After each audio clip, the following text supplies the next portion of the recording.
आज के वीडियो में हम डिस्कस करेंगे वायरसेस के बारे में. We would go for the introduction of virus, the discovery, structure and the classification of virus.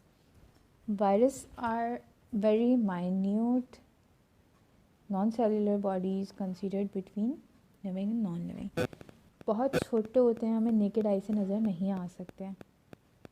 इसके अलावा they are non cellular bodies, cell जैसी कोई चीज़ इनके पास नहीं होती है. ओके उसके अलावा नॉन लिविंग और नॉन लिविंग के बॉर्डर के ऊपर बिटवीन हमें नज़र आ रहा है ना, ये बिटवीन का लफ्ज़ लिविंग और नॉन लिविंग के बीच में रखे जाते हैं. मतलब इस स्टेटमेंट का मतलब क्या है? When they are present inside a host body, they are considered as living, and when they are outside a host body, they are considered as non-living. Okay, इसलिए हम उनको in between कहते हैं. इसीलिए हमने इनको हमने जो 5 किंगडम क्लासिफिकेशन पढ़ी है उसके अंदर किसी भी 5 किंगडम्स में से किसी में भी हमने इनको प्लेस नहीं किया, because they do not show regularity. Okay कभी लिविंग होते हैं होस्ट बॉडी के अंदर है तो लिविंग है, होस्ट बॉडी के बाहर है तो नॉन लिविंग है. So now move towards the discovery.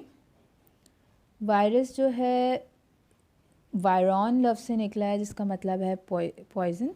Viruses जो होते हैं वो पैरासाइट्स होते हैं, मतलब दे डिपेंड्स अपॉन देयर होस्ट, अपने होस्ट के ऊपर डिपेंड करते हैं. इन रिटर्न हमने पैरासिटिक रिलेशन पढ़ा है हमने लिविंग ऑर्गेनिजम्स के दरमियान के. 2 लिविंग ऑर्गेनिजम्स के दरमियान जब भी पैरासिटिक रिलेशनशिप होता है तो एक फ़ायदा उठा रहा होता है, जो फ़ायदा उठा रहा होता है वो अपनी होस्ट बॉडी को, जिस बॉडी में रह रहा होता है वो उसको नुकसान पहुंचा रहा होता है इन रिटर्न. तो that is one of the reason that we named it virus. Okay poison, host body के लिए पॉइजन जहर का काम करता है. उसके अलावा रशियन बायोलॉजिस्ट एवनॉस्की ने इसको 1892 के अंदर डिस्कवर किया था टोबैको प्लांट के अंदर. Therefore that virus was named as TMB virus या टोबैको मोज़ैक वायरस. ओके उसके अलावा हम कैरेक्टरिस्टिक्स पढ़ते हैं इसकी. They are non cellular, they do not have cells, instead they are made up of macromolecules like nucleic acid and proteins. Obligate parasites होते हैं, मतलब the only way of living is that they go for a parasitic relationship. सिर्फ host के ऊपर depend करते हैं, host के बाहर होंगे तो they are consider non living. Dead consider करेंगे हम, बेसिकली उन्हें डेड नहीं, हम उन्हें नॉन लिविंग कंसिडर करते हैं. ओके मतलब ऑब्लिगेट पैरासाइट होते हैं, that means they can not live outside the host body. More over जब ये लिविंग बॉडी के अंदर होते हैं तो रिप्रोड्यूस करते हैं. क्योंकि रिप्रोडक्शन या रेप्लिकेशन जो होती है ये एक लिविंग ट्रेट होती है, एक लिविंग बॉडी पोजेस करती है. जब वो लिविंग होस्ट के अंदर होते हैं तो they reproduce. That is why one of the reason we call them living inside the host body. Okay उसके अलावा जब होस्ट बॉडी के बाहर होते हैं तो क्रिस्टलाइज हो जाते हैं, क्रिस्टल्स की फॉर्म में रहते हैं. सही है. इसके अलावा उनका साइज़ 20 to 250 नैनोमीटर होता है. बेटा नैनो जो होता है वो एक्सपोनेंट -9 को कहते हैं. Moreover they are host specific. Host specific का मतलब ये होता है कि ये सर्टेन होस्ट के ऊपर ही हमला करता है. एक वायरस जो है उसका एक अपना डेजिग्नेटेड टारगेट होता है कि वो इसी टारगेट के ऊपर हमला करता है, इसी के ऊपर अटैक करेगा, उसी के अंदर ज़िंदा रहेगा. सही है. फॉर एग्ज़ाम्पल एक वायरस है वो सिर्फ बैक्टीरियाज़ के ऊपर अटैक करता है, वो ह्यूमन और प्लांट्स से उसका कोई सरोकार नहीं है. या एक है जो सिर्फ प्लांट्स के ऊपर अटैक करता है, एक है सिर्फ एनिमल्स के ऊपर अटैक करता है. एक वायरस आया है ऐसा कि जो सिर्फ एनिमल्स में भी सिर्फ ह्यूमंस के ऊपर अटैक करेगा. ओके तो they are host specific and they do not have cell wall. Cell नहीं है तो सेल वॉल भी नहीं होगी. So these were the characteristics. Next, let's go for the structure. Viruses are composed of viral genome, capsid, envelope and tail fiber. Viral genome her living organism के पास एक genetic material होता है. Genetic material का काम क्या होता है कि जो भी कैरेक्टरिस्टिक, जो भी ट्रेट होती हैं आपके पास वो आप अपनी नेक्स्ट जनरेशन तक ट्रांसफ़र कर सकें. ये जेनेटिक मटेरियल का काम होता है. या जो भी आपकी बॉडी किस तरह की होगी या आपका ऑर्गेनिज्म की स्ट्रक्चर या जो कुछ भी होता है वो सारा हमारा इनकोडेड होता है जेनेटिक इन्फॉर्मेशन के उसमें. DNA जेनेटिक मटेरियल DNA और RNA से मिलके बना हुआ होता है. ठीक है. जेनेटिक मटेरियल वायरस का क्या कहलाता है? Viral genome. ओके सो एक सिंपल वायरस के पास 4 जीन्स होती हैं और एक कॉम्प्लेक्स वायरस के पास 200 तक जीन्स होते हैं. वायरल जीनोम का फंक्शन जो है इधर लिखा हुआ है. It's responsible for the transfer of characteristics to the next generation. Okay, let's move for the capsid. Capsid is a protein coat, okay, that enclose the viral genome. एक protein coat होता है, 3D structure आपको नज़र आ रहा होगा. This is the capsid. इस capsid के अंदर जो है हमारा वायरल जीनोम स्टोर होता है. जो कुछ भी वायरस की जीन्स होती हैं, जेनेटिक मटेरियल होता है, वो इस कैप्सिड के अंदर होता है. कैप्सिड जो होता है उसको इंक्लोज कर लेता है. ये बिल्कुल ऐसा ही है जैसे एक बॉक्स है, बॉक्स के अंदर जो है हमने वायरल जीनोम रख दिया, जेनेटिक मटेरियल रख दिया, ऊपर से वो एक बाहर से एक बॉक्स की तरह से हो जाता है. ये कैप्सिड जो है ये कैप्सोमेयर्स से मिलके बना हुआ होता है. सब यूनिट्स इसके क्या होते हैं, कैप्सोमेयर्स होते हैं. वो कैप्सोमेयर्स प्रोटीन से मिलके बना हुआ होता है. हेंस एक कैप्सिड जो होता है वो किससे मिलके बना हुआ होता है, प्रोटीन से मिलके बना हुआ होता है. उसके अलावा इसके पास टेल होती है, टेल फाइबर होते हैं. दिस इज़ टेल, सही, and these are the tail fibres. सही है, ये जैसे हमने इधर मार्क किया हुआ है.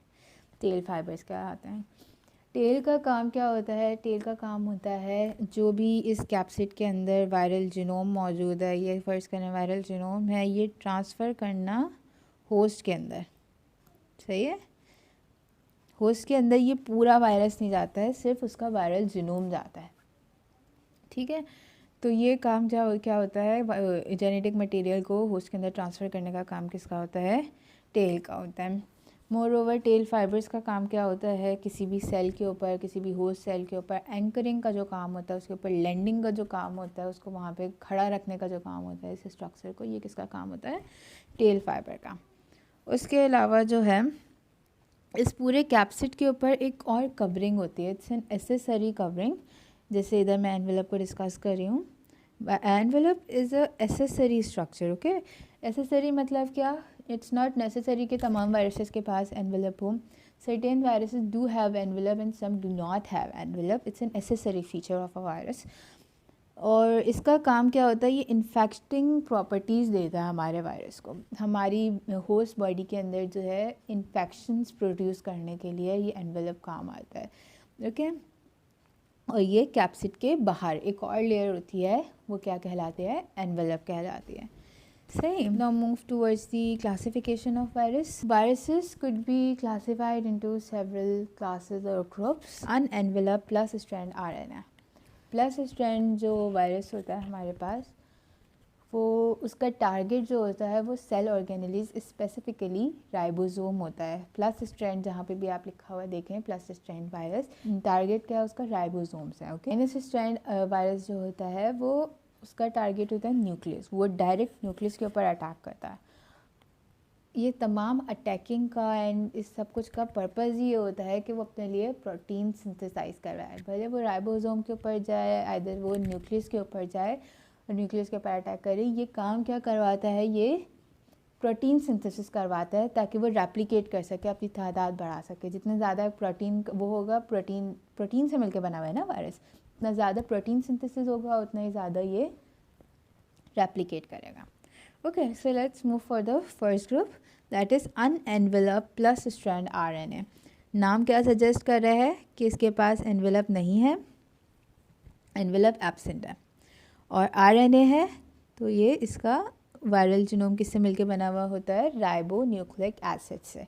एंड ये प्लस स्ट्रैंड है तो ये एक राइबोसोम के ऊपर अटैक करेगा. मैसेंजर RNA की सूरत के अंदर ये मैसेंजर RNA की सूरत से ये राइबोसोम के पास जाएगा एंड वहाँ जाके ये उसके ऊपर अटैक करेगा. एंड अटैक करने के बाद उससे प्रोटीन सिंथेसिस कराएगा. हमें पता है ribosomes are the protein factories. ये क्या करवाएगा, राइबोसोम के पास जाके प्रोटीन सिंथेसिस करवाएगा. इसकी एग्जांपल हमें मिलती है पोलियो वायरस. पोलियो वायरस के बारे में तो हमें अच्छा खासा इल्म है, और अब तो इसकी माशाल्लाह से वैक्सीन्स भी आ गई हैं. अरसा हो गया इसकी वैक्सीन्स को आवी. ये वैक्सीन हमें इससे प्रोटेक्ट करती है. एनवेलप प्लस स्ट्रैंड, एनवेलप के अंदर क्या होता है, सेम प्रॉपर्टीज़ होती हैं पिछले वाले वायरस की तरह, बट इसके पास एक स्पेशल फीचर क्या होता है, इसके पास एक एनवेलप ही होता है. इसकी एग्जांपल हमें क्या मिलती है, hepatitis A virus, hepatitis C virus. Minus strand RNA जिसकी बात अभी मैंने की थी आप लोगों से, माइनस स्ट्रैंड न्यूक्लियस के ऊपर डायरेक्ट अटैक करता है, ये मैसेंजर आरएनए के तौर पे एक्ट नहीं करता, ये डायरेक्ट न्यूक्लियस के ऊपर अटैक करता है। आरएनए वायरस है, आरएनए है जेनेटिक मटेरियल इसके पास से, उसके अलावा ये प्लांट्स और एनिमल दोनों के ऊपर अटैक करता है। इसकी एग्जांपल है rhabdo virus and pox virus. Retro virus का जो डीएनए या जेनेटिक मटेरियल होता है वो डीएनए या आरएनए किसी से भी मिलकर बना हुआ हो सकता है, एंड ये एनवेलप्ड होते हैं, ये लिखा हुआ ये फीचर इसका। एंड इनके पास एक स्पेशल फीचर होता है, एक यूनिक फीचर होता है जो बाकी क्लासेस के पास नहीं होता वायरस की, that is they can convert there RNA into DNA. और ये किसकी मदद से करते हैं? रिवर्स ट्रांसक्रिप्टेज की मदद से करते हैं। इसकी एग्जांपल क्या मिलती है हमें? HIV virus, hepatitis B virus, सही है।